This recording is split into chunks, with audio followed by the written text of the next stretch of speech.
Hello everyone, welcome to your third flipped lesson. Today we will focus on the League of Nations and why the League of Nations was formed. We will also learn about the aims of the League of Nations and the peacekeeping measures of the League of Nations.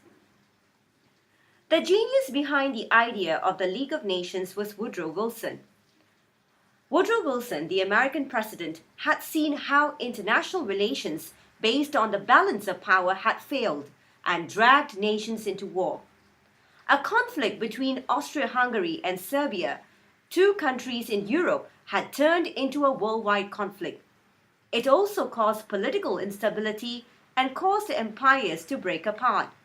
Thus, Wilson's main objective was to prevent such a war from happening again, and most importantly, to ensure a lasting peace and stability in Europe.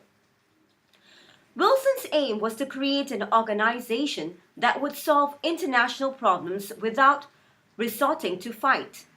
He wanted the League of Nations to be like a world parliament where all nations could meet together regularly to decide on matters that affected them all.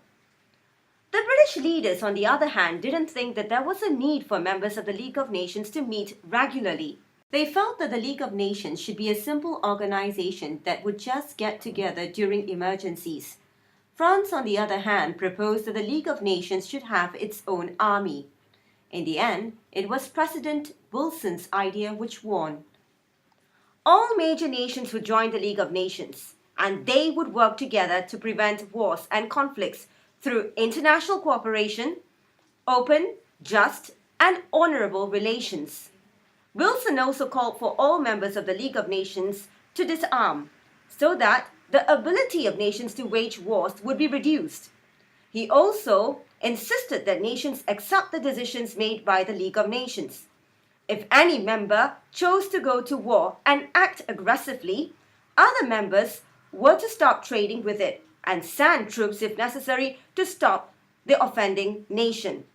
So in a nutshell, Wilson hoped that citizens of countries would be averse to the idea of engaging in war and exert pressure on their government and prevent their leaders from going to war.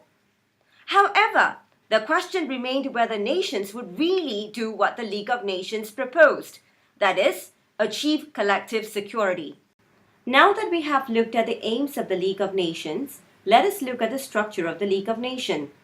The League of Nations was made up of the General Assembly, which was essentially a parliament of all League members who met once a year.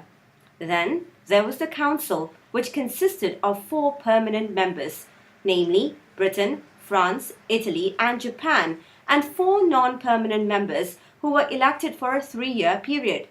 Lastly, there were agencies and commissions that were to prevent wars and improve the lives of the people. Even though Woodrow Wilson was a genius behind the League of Nations, he faced problems back at home. The American population opposed the USA's involvement in the League. Why, you might ask? Well, firstly, the League of Nations was inextricably linked to the Treaty of Versailles. The League was supposed to enforce the treaty. However, many Americans, especially the German immigrants to America, did not want the US to obtain reparations from Germany. Additionally, to the majority of the Americans, the plans for the League of Nations suggested that the USA would send troops to resolve conflicts. The Americans did not want this. They were appalled by what had happened in World War I and did not want the USA to be involved in any such disputes in the future.